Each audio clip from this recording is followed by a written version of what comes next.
Hello, Sunday night, 8 o'clock, Diana the happy lawyer time.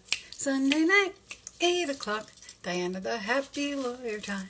And now here's Diana. Who can tell me what that theme music is?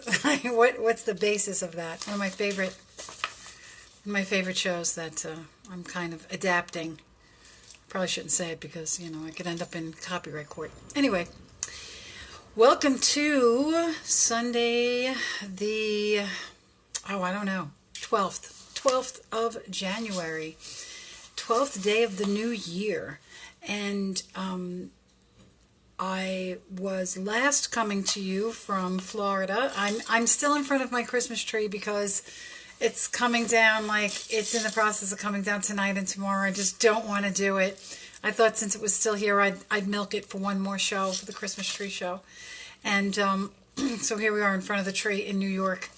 And when I was on last time in Florida, I was talking about, it being a new year and a new decade and all of the things that people, use in their minds about setting that as a standard, as a timetable for something. And I suggested that it really shouldn't necessarily be that, because really it's just from one day to the next, and you should be continuing on with whatever your projects are, and it's really just a change of a date on a calendar or a tick of a clock.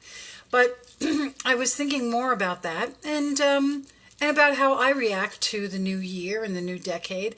And, if you can use it as a springboard to something that you want to do, and then you should absolutely use that. A lot of people do. A lot of people say, well, it's the new year, and this year I'm going to do this, or this decade I'm going to do this, or this is the, I'm entering this time of my life now to start a new business or travel more or whatever it is you think you want to do. And it really doesn't matter what your plans are and what your goals are. If you're using January as a springboard, or 2020 as a springboard, or the new decade as a springboard, the thing that you want to be focusing on is things that you're doing for the first time. That's what's happening. It's a new year, it's a new decade, so you're doing something for the first time. And so that's what my discussion tonight is going to be about, a year of firsts.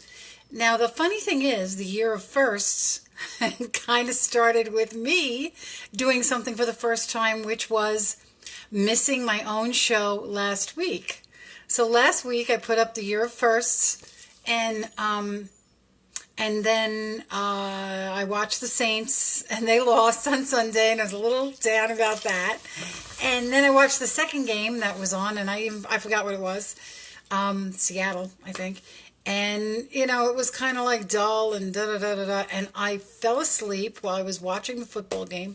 And when I woke up, it was about 20 after 8, 20 minutes after the start of my show. Now, I never even thought to, set an alarm, because I never imagined I would sleep through my show, but I did, and that was a first for me, and it made me realize that sometimes the things that we do for the first time aren't of our own choosing. That was the first time for me, so now I've been doing this show every year. I missed it, every week. When I was in New Zealand, I was 1 week late. When I was traveling, I was... I couldn't get internet, so I delayed it a week. But those were purposeful things that I knew I was doing. But this was the first time that I inadvertently missed the show and didn't do it. And it was kind of a weird feeling because I didn't know what to do. I didn't know where to pick up where I left off. And sometimes that's going to happen when something unexpectedly happens for the first time. You don't know how to deal with it. If it's a first time thing, you're going to be like, oh, that never happened before. Now what do I do? So those are some of the firsts that you're going to encounter in the new year. And you just have to rely on, use your best judgment. You rely on past experiences. Think about, how you can correct that in the future. Now I have an alarm. And I must have had the alarm last week. I have an alarm that's like at 6:40. to let me know wherever I am, I should start getting to where I'm going to go. But I don't know if I slept through it last week or if I turned it off. I don't remember because I was on vacation. So it's possible that I didn't have my alarms on.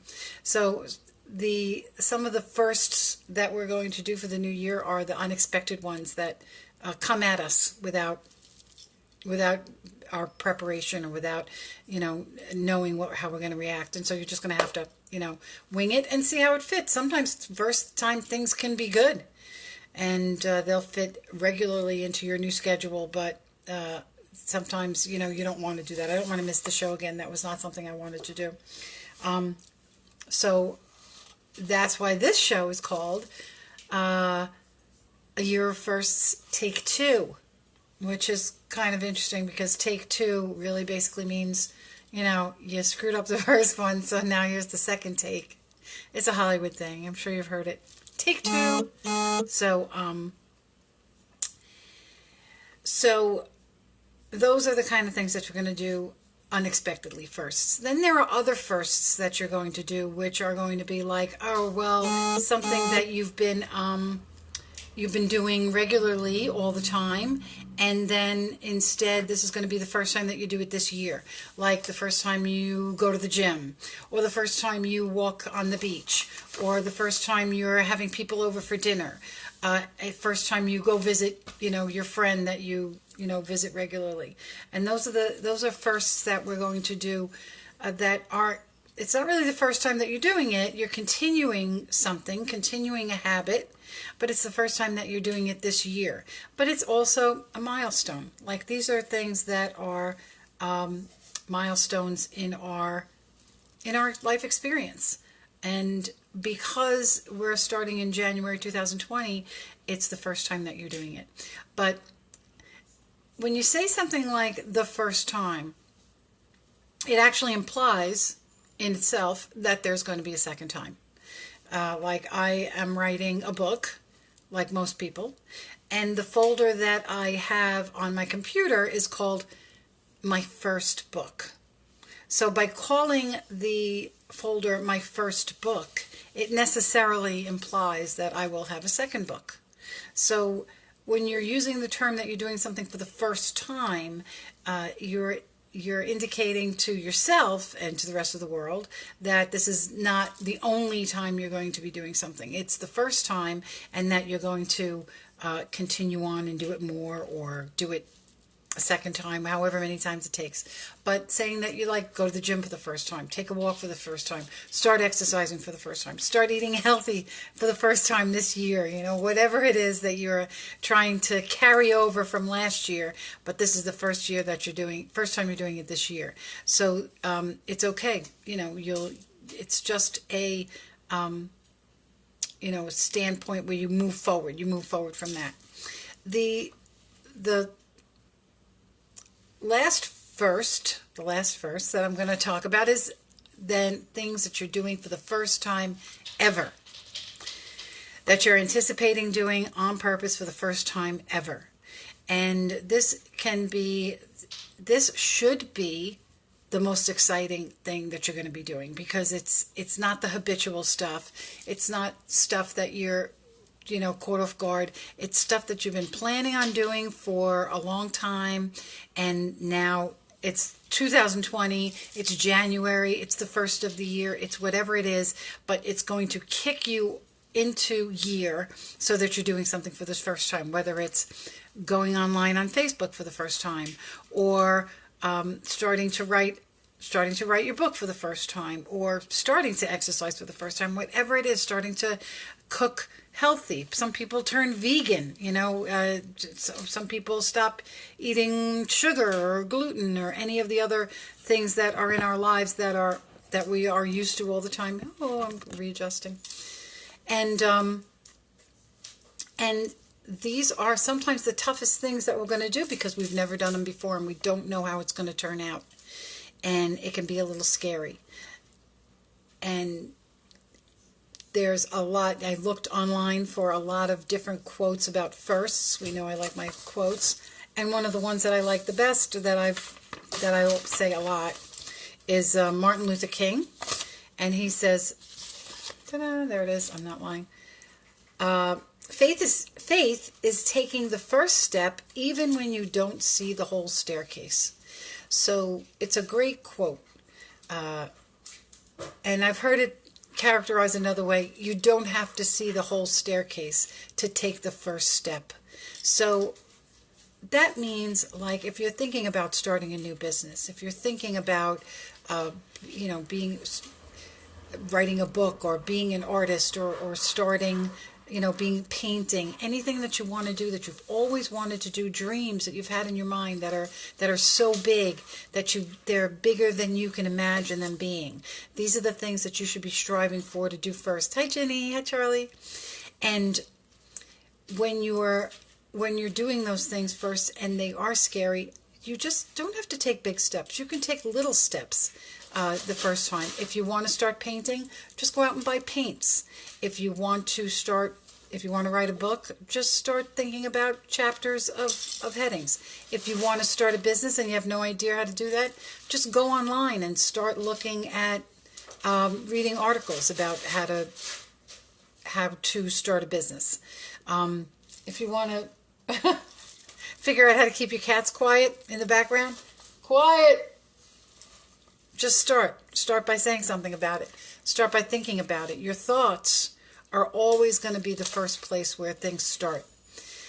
The images in your mind, I talked about this last time, your imagination. This is where you're going to grow ideas that are bigger than you can imagine. And what you should be thinking is, like I think about motivational speaking. And I think about speaking to a room. I've done a room of 30 people, 40 people. But what I think about, the biggest thing I can imagine is like, speaking at Madison Square Garden. Whatever, 30,000 people. I don't know how many people it holds. There are places in Brazil, the soccer stadiums I hear hold 100,000 people. I could speak at a soccer stadium. So the ideas that you have in your imagination, the bigger they are, the scarier they're going to be. And that first step towards it is going to seem impossible because you're thinking about the end result, like how am I going to get from here to there? But the Martin Luther King quote, you can take the first step without being able to see the whole staircase. So you just start by doing one thing at a time. Take the first step. And like I said before, when you say something that you're doing for the first time, it implies that you're going to be doing it a second time.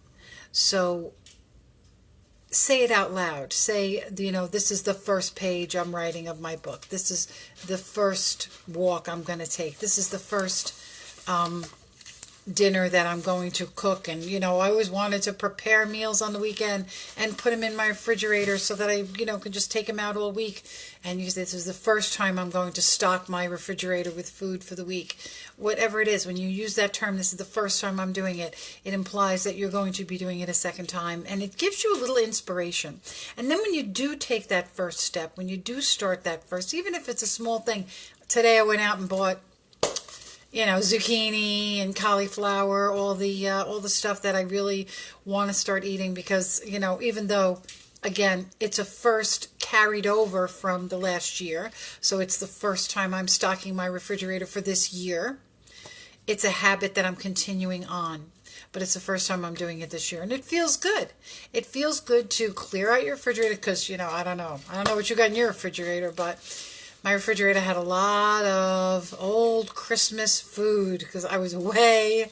I came back and, you just got to clean that stuff out and you want to start with fresh. So it really felt good to do something good for myself. Go get get the food done. I also got my nails done. Blue. I went with blue for the new year for exciting. And even just doing something like that, doing something taking care of yourself, getting a massage or, anything else that you like to do for yourself to make yourself feel good, just self-care. The first time you're doing that this year, that's also something that's, going to be carried over. You should carry over. If you're not doing those things already as habits, start doing them as habits. And, the thing about trying something brand new, you want to ask yourself, when was the last time you did something for the first time? There's a thing that's going on over here. It's called indoor skydiving. I've never done it.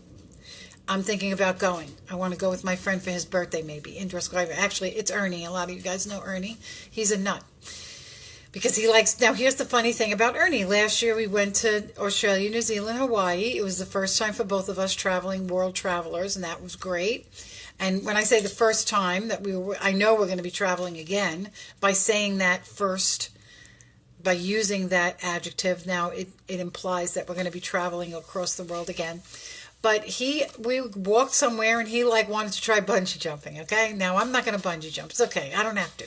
But he wanted to do it. So it was the first time that he did bungee jumping. And it was really funny and exciting. And I don't know if you've seen it on my page, but he dips in the water. And it was crazy to me. He loved it. But then, now he wants to jump off everything. Now he's like, what's next? So we go to Auckland, New Zealand, and he jumps off the sky tower, It's like they show you, it's a thing that people can do, jump off the sky tower. And he's like, I want to do that now. I want to jump off that now. So, you never know the first time you do bungee jumping, or whatever it is that's your thing of choice, you can get a bug about it, like he wants to jump off everything now. I just sent him a video of somebody jumping off something. It was not even nearly as high as what he jumped in New Zealand off the Sky Tower. 197 meters, which is almost 550 feet. It's high. It's very high. I could never do it. But that's just not for me. But once you do something for the first time and you're successful at it, then you get excited about it. So like I said, Ernie just wants to jump off everything now. And it made me think about, I thought about it when I found this other quote by Magnus Pike. And it is, I forgot how to switch the things around. I had that, I saw the setting to make things turn around so you can print them backwards, and then when I show it to you, you see it, but I can't find it now. I should have wrote it down when I did. So what this person says, Magnus Pike, is that the only way to be absolutely safe is to never try anything for the first time. So Ernie, he could have been absolutely safe, and he could have not done bungee jumping. Hi, Steve. How are you? And but he did. And, is bungee jumping safe? I think it is safe. I think there's enough about it to tell that it's safe to do. But, not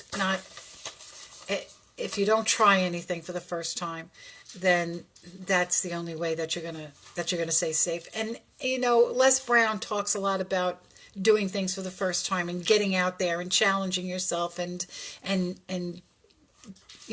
shooting for your dreams and your goals, and that people don't do it because they're worried that they're going to get hurt, or they're going to look foolish, or somebody's going to laugh at them, or some other malady in their mind and their imagination is going to happen. And then he says, it doesn't matter if you're in the game doing it, you could get hurt. But if you're on the sidelines, you could also get hurt. And we've heard about people that do nothing. They just, stay at home. My cats. I guess they want to be noticed on film. There are people that always take they're always hiding out. They're never doing anything exciting and adventurous. And, they get hurt too. They get people, teasing them for not doing anything. Or, you can slip and fall in your bathtub trying to be safe, or you can bungee jump. So the point is, don't take safety as an excuse for not doing something for the first time. You definitely want to get out there and try something for the first time, and use your, expand your mind, use your imagination to think about what is it that you really want to do. And think big, because if you only think up to here, you're never going to get up to here. So you got to think up to here, and then when you're shooting for it, and who knows, it might end up out here. It might end up completely out of the ballpark. So So when you're thinking about the new year, when you're thinking about January, when you're thinking about 2020, a new year, a new decade, you're going to be doing things for the first time. If it helps you to use it as a benchmark, in 2020 is when I started my XYZ, whatever I did, my new business, my my coaching business. I'm actually thinking of starting a one-on-one coaching business because I notice I do really well with people one-on-one because I can get a better read off of them. And you know what I have to do to start my coaching business? Just make business cards that say coaching and hand them out. And even as far as like business, I'm not even concerned about making money. That's not really the reason to do it. But I do want to start to get more and more practice one-on-one with people to life coaching. It's kind of cliche, like everybody's a life coach now, but like, what could you tell me about my life to help me change my direction? There's a lot of things that other people will see. It's always easier to clean someone else's house because they stop and they look at every plate that they had dinner on, or every picture, or if you're trying to clean out closets with somebody, they'll look at all this memorabilia because it all means something to them and they attach themselves to it. But when you're looking from the outside, then you could just like, okay, this is a box of pictures, it's going to go over there, done. You don't have to look through it. So when you're dealing with other people's feelings and looking at their life, if they are honest and talk about it, you can see things differently because you're not emotionally attached, or I'm not emotionally attached to people's lives, but I can see what they're emotionally attached to, and I can carve a way through it. It's hard to describe. It's kind of something that you just have to feel. But the point is, that's something that I want to do starting in 2020. I want to do my life coaching business. So I am using it as a benchmark. Of course, it's a little scary because, you never want to meet somebody and insult them about, hey, the reason why you're holding yourself back is because your mother told you you were never good enough. You know what I mean? And people never want to hear that it's something in their own head or their own thinking that's stopping them from doing something. But the truth is, the reality is that is what your truth is. I've been listening to Wayne Dyer, and he was talking about what your truth is. And what your truth is what you think is going to be what's going to come true in your life. And there's always going to be an alternate truth or other alternate truths, more than one. So you can pick one and just go with it. Now, for instance, I was driving down to Florida with my cats, and I thought that the little cat was going to go crazy and nuts and bounce all over the walls and be insane and make me want to turn back in Jersey. And I kept thinking, this is going to be a problem. It's going to be hard. I don't know how I'm going to get through this. And then I listened to Wayne Dyer, and he said, even if there's a slight chance that something will go well, and it's possibility that is the truth of the situation, just go with that. Because once you start thinking about it and going with the truth that is in your best favor, then all the vibrational energy of the universe will back you on that. And the more you focus on that as your truth, then the better chance that is what is going to become true for you. So I thought about that, and I was like, darn, why am I worried about these cats? I should just think, hey, you know what? It's going to be fine. I drive with the cats every year. I never have a problem, and I'm not going to have a problem this year. It's going to be fine. And it was. I latched onto that truth, and it was fine. Now, if I continued to worry about it, would it have been fine? Yeah, probably. Or it could have been that my anxiety would have gotten something, the cat would have gotten loose into the front of the car, or something might have happened, stuff might have spilled, or anything could have happened if I thought that my truth was going to be having difficulty getting the cats to Florida. Instead, I refocused, and I thought that my truth was going to be easy and without issue, and it was. So take a look at what you think your truth is about the goals that you're setting for yourself, your dreams. And, when I just said dream big, right? Okay, I want to speak at the garden, Madison Square Garden. Now people say, oh, Diana, that's not true. How's that ever going to come true? You know what? There's a 1% chance, 1 in 100, even if it's 1 in a million, that it could come true. I'll just grab onto that. I'll grab onto that 1 in a million, and I'll focus on that. I mean, I might as well focus on that and try and gravitate towards that than focus on the 999,000 possibilities that it doesn't happen. I'm using the energy the same way.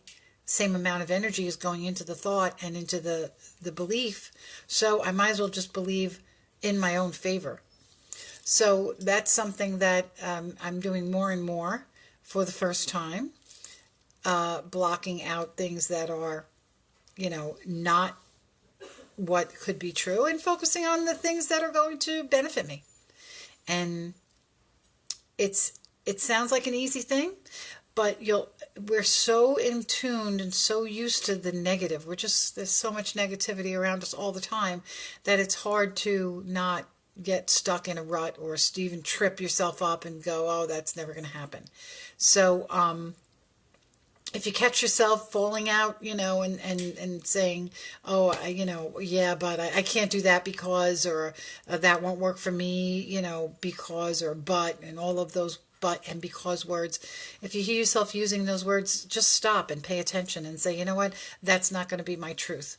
My I can't do it because is no longer going to be my truth. Start saying I can do it because I can do it because I have the talent. I can do it because I have the fortitude. I can do it because I have the knowledge and ambition, or anything that I want to fill in the blank. And you should do that too. Fill in the blanks with things that you can do, because there's even 1,000,000% chance that it could come true. Even people who bet lotto, they could keep believing and believing and believing. And a lot of people do feel that they've hit lotto because they continue to believe that they would. See, I always think I'm never going to hit lotto. Now I got to change that belief. I got to change that to, yes, I'm going to hit lotto. Because every time I buy a ticket and go, I'm never going to win. I'm sending out that vibrational energy, and that becomes my truth. My truth that I'm never going to win a lottery. That's what I put out there. So I don't have a chance for that. If I'm going to keep betting, I have to start believing I'm going to win and make that my truth. So that is my show for the night. Go forward with all of your firsts, whatever they are. The firsts of the year for carrying over habits. First things that are unexpected, that you didn't intend. And first things that you are trying to focus on, and use the 2020 as a benchmark to say, this is the year I'm going to do it. This is the decade I'm going to start my new business. This is, whatever it is. And find your truth in that and enjoy it. Enjoy your first time doing something, because when you do it for the first time, you get a sense of confidence, and you get ambition and excitement about having succeeded on that, and then it makes you want to do it a second time. So the first time will lead to the second time necessarily. And that's it. Just take the first step and keep going forward after that. Don't worry about how long it takes. Don't worry about if it's difficult. Don't worry about if you make any mistakes or whatever it is. Just take that first step and keep going forward, because that's really the alternative. Going backward, not good. Not a good alternative. So I will see you next week. I don't even know. It's a long weekend next weekend. I should be here. Who knows? Life is crazy. So I just go one day at a time. Thank you so much for tuning in. I love you all, and love is all you need. Bye. Bye. Have a great week.